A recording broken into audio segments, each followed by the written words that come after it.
നിങ്ങളൊരു വീഡിയോ കണ്ടു കാണും, സോഷ്യൽ മീഡിയയിൽ കൂടെ ഇന്ത്യയിലും വലിയ വൈറലായി. അതായത് മുടി മൊട്ടയടിച്ച ഒരാൾ ഡൽഹിക്കടുത്ത് ഗാസിയാബാദിൽ ഞായറാഴ്ച ഒരു സൺഡേ സർവീസിൽ ഒരു മലയാളിയും കുടുംബവും നടത്തുന്ന ചർച്ച ഏകദേശം 20 വർഷം അവരവിടെ നടത്തിക്കൊണ്ടിരിക്കുകയാണ്. അയാളുടെ പേര് പാസ്റ്റർ രാജു സദാശിവം, മലയാളിയാണ്. അപ്പം അവിടെ ഇതായിട്ടുള്ള അയാളുടെ പേരെന്ന് പറയുന്നത് സുനയുൽ റഹ്മാൻ.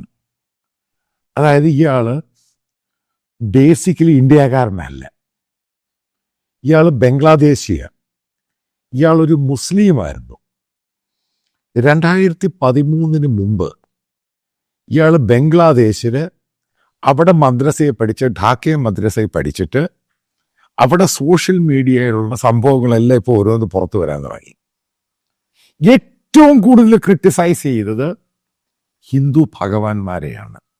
ശ്രീകൃഷ്ണൻ, പരമഹംസൻ, ഇങ്ങനെയുള്ള ആൾക്കാരെയും ഏറ്റവും മോശമായ രീതിയിൽ വീഡിയോ ഉണ്ടാക്കുക, ഇയാളുടെ ഡയലോഗ് ഉണ്ടാക്കുക. ഇത് പോയി കഴിഞ്ഞ സമയത്ത് ബംഗ്ലാദേശി ഗവൺമെന്റ് ഇയാൾക്കെതിരെ ഹെയ്റ്റ് സ്പീച്ച് കേസ് എടുക്കുന്നു, വളരെയധികം. ഈ കേസ് എടുത്തു കഴിഞ്ഞപ്പോൾ, കാരണം അവിടുത്തെ ഹിന്ദു കമ്മ്യൂണിറ്റി ഇയാൾക്കെതിരെ പരാതി കൊടുത്തു. കേസ് എടുത്തു കഴിഞ്ഞപ്പോൾ അവിടുന്ന് മുങ്ങി 2013 ഇയാൾ കൽക്കട്ടയിൽ വരുന്നു. കൽക്കട്ടയിൽ വന്നിട്ട് ഇയാൾ എയ്ത്തിസ്റ്റാവും, അതായത് നിരീശ്വരവാദിയാകുന്നു. പിന്നീട് മുഴുവനും മുസ്ലിങ്ങൾക്കെതിരെയാണ് ഇയാളുടെ പരിപാടി. അങ്ങനെ മുസ്ലിങ്ങൾക്കെതിരെ ഹെയ്റ്റ് സ്പീച്ചും പരിപാടികളും ഒക്കെ ഭയങ്കരമായിട്ട് തുടർന്ന് വലിയ സാമ്പത്തികമൊന്നുമില്ല. ഇയാൾ എന്ത് ചെയ്തു? ഒരു ഹിന്ദു ബാബയാകും, അതായത് ഹിന്ദു സന്യാസിയായിട്ട് അങ്ങ് മാറുന്നു. അങ്ങനെ ഇയാളുടെ പേര് വന്നു ആര്യ നിഷാദ്, അതായത് ബാബ ആര്യ നിഷാദ്. അത് ഹിന്ദു ഒരു സന്യാസി പോലെ അങ്ങാവുന്നു. ഇത് ഇയാളുടെ ബ്രീഫ് ഹിസ്റ്ററി. ഇയാൾ ഗാസിയാബാദിലോട്ട് വരുന്നു അതിനുശേഷം. കാരണം നിങ്ങൾക്കറിയാം, കൽക്കട്ടയിലൊന്നും ഇതിന് വലിയ മാർക്കറ്റൊന്നുമില്ല. കാരണം കൽക്കട്ടയിൽ ഈ മുസ്ലിങ്ങൾക്കെതിരെ സ്ഥിരം പറഞ്ഞു കഴിഞ്ഞാൽ അവിടെയുള്ള ആൾക്കാർ നിർത്തത്തൊന്നുമില്ല. കാരണം അവിടുന്ന് പേടിച്ചോടി ഇയാൾ പിന്നെ ഗാസിയാബാദിൽ വരുന്നു. പിന്നീട് ഇയാൾ അതേപോലെ തന്നെ ക്രിസ്ത്യൻസിനെതിരെ മുസ്ലിംസിനെതിരെയായി ഇയാളുടെ വീഡിയോകൾ സ്ഥിരമായിട്ട്. അപ്പോൾ ആരോ അവിടെ താമസിക്കാൻ വേണ്ടി സ്ഥലമൊക്കെ കൊടുത്തു. അവിടെ ആൾക്കാർ വന്ന് ഈ പറയുന്ന വേദങ്ങളൊക്കെ ഇയാൾ ഇവിടുന്നൊക്കെ പഠിക്കുന്നു. കൽക്കട്ടയിൽ വെച്ച് കുറച്ച് പഠിച്ചു, അത് കഴിഞ്ഞ് ഡൽഹി വന്ന് ഇവിടെ വന്ന് കുറച്ച് പഠിച്ചു. എന്നിട്ട് സ്വയമേ ഇയാളൊരു അവതാരമായിട്ടങ്ങ് മാറി. അതായത് തലയ്ക്ക് ഭ്രാന്താണ് ഇതിന്. കാരണം കൽക്കട്ടയിലും ഇയാൾ അവിടെ ഹോസ്പിറ്റലിന് സൈക്കാട്രിക് അഡ്മിറ്റ് ആയിരുന്നു. കൽക്കട്ടയിലല്ല, ഢാക്കയിൽ അഡ്മിറ്റ് ആയിരുന്നു. ഇയാളെ പറ്റിയുള്ള ഓരോ കാര്യങ്ങളും പുറത്തു വന്നുകൊണ്ടിരിക്കും. ഇയാളെ പറ്റി ഇഷ്ടം പോലെ പഴയ ചെയ്ത വീഡിയോകളെല്ലാം യൂട്യൂബിൽ എടുത്ത് നോക്കാം. അപ്പം ഇയാൾ പറഞ്ഞൊരു ചോദ്യമുണ്ട്, ഇതുമായിട്ട് ബന്ധപ്പെട്ടാണ് ആൾക്കാർ അന്വേഷണമൊക്കെ തുടങ്ങിയത്. ഇയാളിപ്പോൾ ചോദിക്കുന്നത്, ആ സ്റ്റേജിൽ വന്നിട്ട് മൈക്കെടുത്തിട്ട് അവരോട് ചോദിക്കുന്നത്, യേശുക്രിസ്തു എങ്ങനെയാണുണ്ട്? ഒരു കാരണവശാലും ഞാൻ പറയാം, ഈ ചോദ്യം ഒരു കാരണവശാലും ഹിന്ദുക്കൾ ചോദിക്കാറില്ല. കാരണം അറിയാവുന്ന സംഭവമാണ് അത്. കാരണം ബൈബിളിൽ കൂടെ പറയുന്ന സംഭവമാണ്. ഇത് ഹോളി സ്പിരിറ്റിലാണ് യേശുക്രിസ്തു ഉണ്ടായത്. അപ്പോൾ അത് കഴിഞ്ഞ് ഒരു സ്ത്രീയോട് ചോദിക്കുകയാണ്. അതായത് ബയോളജിക്കൽ അല്ല, ഇതാണ് ഈ പറഞ്ഞു വരുന്നത്. അത് കഴിഞ്ഞൊരു സ്ത്രീയോട് ചോദിക്കുകയാണ്, നിങ്ങളെങ്ങനെ ഉണ്ടായത്? ഇത് ഞാനീ പറയുമ്പോൾ ഇന്ത്യയിലൊരു സാധാരണ ഹിന്ദുക്കൾ ഇതേപോലുള്ള സംഭവങ്ങൾ എത്ര പ്രശ്നം ഉണ്ടായാലും ചോദിക്കുന്നില്ല. കാരണം അവരുടെ മതത്തിൽ ഇതേപോലുള്ള 100ഓളം കാര്യങ്ങളുണ്ട്. അപ്പം ഇതിന് ഈ പ്രോപ്പറായിട്ടുള്ള സംഭവങ്ങളൊന്നും ഇതിൽ ചോദിക്കാനും ഈ പറയുന്ന സംഭവങ്ങളൊന്നും, അവർ 5-6 ജയ് ശ്രീറാം വിളിക്കുന്നു, പ്രശ്നം ഉണ്ടാക്കുന്നു, അടി ഉണ്ടാക്കുന്നു, അങ്ങ് പോകുന്നു. ഇവിടെ വന്ന് ഇയാളുടെ ഉദ്ദേശം, ഇയാൾ ഇഷ്ടം പോലെ പണം പിരിക്കുന്നുണ്ട് ഇതേപോലെ ഹെയ്റ്റ് സ്പീച്ച് നടത്താൻ വേണ്ടി, പബ്ലിസിറ്റി വേണം. അതിനുവേണ്ടി സംഭവം ചെയ്താണ് ക്യാമറ ഓൺ ചെയ്യുന്നു, അത് ചെയ്യുന്നു, ഇത് ചെയ്യുന്നു, എന്നിട്ട് സ്വന്തമായിട്ട് ഇത് സോഷ്യൽ മീഡിയയിൽ കൂടെ പബ്ലിഷ് ചെയ്യും. അതായത് മനസ്സിലാക്കേണ്ടത്, ഇങ്ങനെ ചെയ്യുമ്പോൾ ഇവരെ സപ്പോർട്ട് ചെയ്യാനും ഇതിൻ്റെ പിന്നാമ്പുറത്ത് ഒരു വലിയൊരു ഗ്രൂപ്പുണ്ട്. അപ്പം അവരെ ഇയാളെ ഉപയോഗിക്കുന്നു. കാരണം ഇന്ത്യ എന്ന് പറഞ്ഞ മഹാരാജ്യത്ത് ഇതൊക്കെ നടക്കുമോ ഇല്ല എന്നുള്ള ചോദ്യങ്ങളാണ്. പക്ഷെ നടന്നുകൊണ്ടിരിക്കുകയാണ് കുറച്ച് നാളുകളായിട്ട്, കുറച്ച് വർഷങ്ങളായിട്ട്.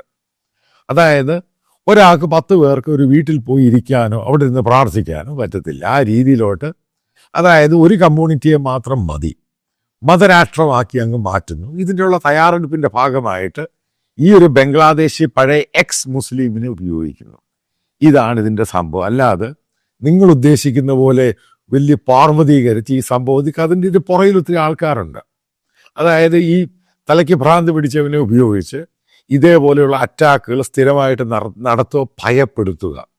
എന്നിട്ടുണ്ടായ സംഭവം, പോലീസുകാർ വന്ന് ഇവർ രണ്ടു കൂട്ടരെയും കൊണ്ടുപോയിട്ട് ഈ പറഞ്ഞ രാജു, അതായത് പാസ്റ്ററോട് പറഞ്ഞ് ഇനി അവിടെ ചർച്ച നടത്തരുത്, അവിടെ നടത്തുവാണെങ്കിൽ പിടിച്ച് അറസ്റ്റ് ചെയ്യും. കാരണം ഇവരിഷ്ടം പോലെ പോലീസ് കേസ് എടുത്ത് കഴിഞ്ഞിട്ട് ഇതിനൊന്നും ഒരു റിസൾട്ട് കിട്ടാതായി. കാരണം ഇത് പല ഹൈക്കോർട്ടിൽ അവിടെയൊക്കെ ചോദ്യചിഹ്നമായി. കാരണം സ്റ്റേറ്റ് ഗവൺമെൻറ്റിൻ്റെ പല നിയമങ്ങൾ ഉപയോഗിച്ച് കേസെടുക്കും. കാരണം ഫോഴ്സ്ഫുൾ കൺവേർഷൻ എന്ന് പറഞ്ഞ് ഇത് ഫൈനലി തെളിയുന്നത് ഫോഴ്സ്ഫുൾ അല്ല ഈ സംഭവം ആൾക്കാർ വരുന്നത്. അപ്പം ഇതേപോലെയുള്ള ഓരോ സംഭവങ്ങൾ ഓരോ ദിവസമായിട്ട് നടന്നുകൊണ്ടിരിക്കുകയാണ് ഇന്ത്യയുടെ പല ഭാഗത്തും. അതിപ്പം ഗാസിയാബാദ് വരെ ഇത് കയറി, അതായത് ഡൽഹിക്കകത്തോട്ട് ഇനി വരാൻ വലിയ താമസമൊന്നുമില്ല. അതിൻ്റെ പേരിലൊക്കെയാണ് ഈ ഡൽഹിയിലുണ്ടായിരുന്നൊരു പാസ്റ്റർ ചാണ്ടിയുണ്ട്, അയാളെ ഉൾപ്പെടെ കള്ളക്കേസ് അയാൾക്കെതിരെ എടുത്തിട്ടുണ്ട്. അതായത് പഴയ പോലെയുള്ള നിങ്ങൾ ഉദ്ദേശിക്കുന്ന ഒരു ഫ്രീഡം ഇന്ത്യയിൽ ഏകദേശം നശിച്ചു കഴിഞ്ഞു. അതാണ് ഈ പറയുന്ന ഓരോ ഇൻസിഡൻറ്റും കാണിക്കുന്നത്. അതായത് നമുക്കിപ്പോൾ ഒരാളോട് പോയിട്ട് എന്തെങ്കിലും പറയുവാനോ ഒരാളുടെ വീട്ടിൽ പോകാനോ അവിടെ നിന്ന് മുറി അടച്ചിരുന്ന് 4-5 പേരിരുന്ന് പ്രാർത്ഥിക്കുവാനോ ആ ഒരു ഫ്രീഡം ഇന്ത്യയിൽ നശിക്കുന്നു എന്നതിൻ്റെ ഏറ്റവും വലിയ തെളിവുകളാണ് ഈ ഇൻസിഡൻ്റൊക്കെ കാണുന്നത്. ഇത് ചെറുതായിട്ട് കണ്ടുകൂടാ. അതായത് എൻ്റെ നിങ്ങളുടെ റൈറ്റ് മുഴുവനും അൺഡിക്ലെയർഡ് ആയിട്ട് ഒരു എമർജൻസി പോലെ ആൾക്കാരെ വിട്ട് അടിയുണ്ടാക്കുന്നു, പോലീസിനെ ഉപയോഗിക്കുന്നു, അടിച്ചു തകർക്കുന്നു, പള്ളികൾ അടിച്ചു തകർക്കുന്നു. ഇതൊരു ചെറിയ സംഭവമല്ല. അപ്പം ഇതിനെ അത് അത്ര ലൈറ്റായിട്ട് കാണുകയൊന്നും വേണ്ട. ഇതൊരു പരിധി കഴിഞ്ഞ് കഴിയുമ്പോൾ ഇത് ആരുടെയും കയ്യിൽ പിടിച്ചാൽ കിട്ടാത്ത രീതിയിലോട്ടങ്ങ് മാറും.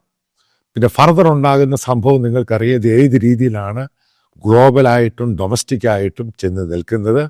ഈ പറയുന്ന രീതിയിൽ ഒന്നിനും സിംപ്ലി കൺട്രോൾ ചെയ്യാനൊന്നും പറ്റത്തൊന്നുമില്ല. ഇത്ര വലിയ സനാതനം പറഞ്ഞവർക്കും ഹിന്ദു രാഷ്ട്രം പറഞ്ഞവർക്കും മറ്റുള്ളവരെ അംഗീകരിക്കത്തില്ല എന്ന് പറഞ്ഞവർക്കും ഫാൽഗാമിൽ 26ഓളം പാവം പിടിച്ച ഹിന്ദുക്കളെ വെടിവെച്ചു കൊന്നു. എന്നിട്ട് ഈ കാശ്മീരിൽ നിന്ന് പോയി ഇവർക്ക് ഇത് സംസാരിക്കാൻ പറ്റുമോ? പോലീസ് അടുത്ത് നിൽക്കാതെ, പോലീസ് അടുത്ത് നിന്നാൽ പോലും കാശ്മീരിൽ പോയിട്ട് ഇതേപോലെ സംസാരിക്കാൻ പറ്റുമോ? സംസാരിക്കാൻ എൻ്റെ ചോദ്യം കറക്റ്റാണ്. കാശ്മീരിൽ പോയി, ഇന്ത്യയുടെ ഭാഗമാണ് കാശ്മീർ, ഇന്ത്യയുടെയാണ് കാശ്മീർ. കാശ്മീരിൽ പോയിട്ട് സംസാരിക്കാൻ പറ്റുമോ?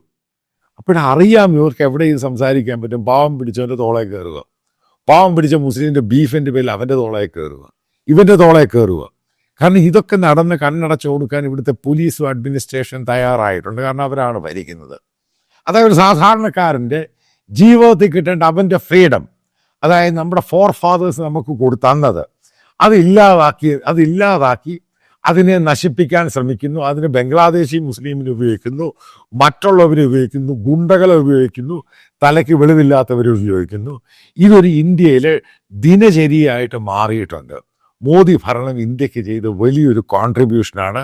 നമ്മളിത് സിമ്പിളായിട്ട് വിസ്മരിക്കാൻ കഴിയരുത്. ഇത് മാത്രമാണ് ക്രിസ്തുമസിന് എനിക്ക് നിങ്ങളോട് പറയുവാനുള്ളത്.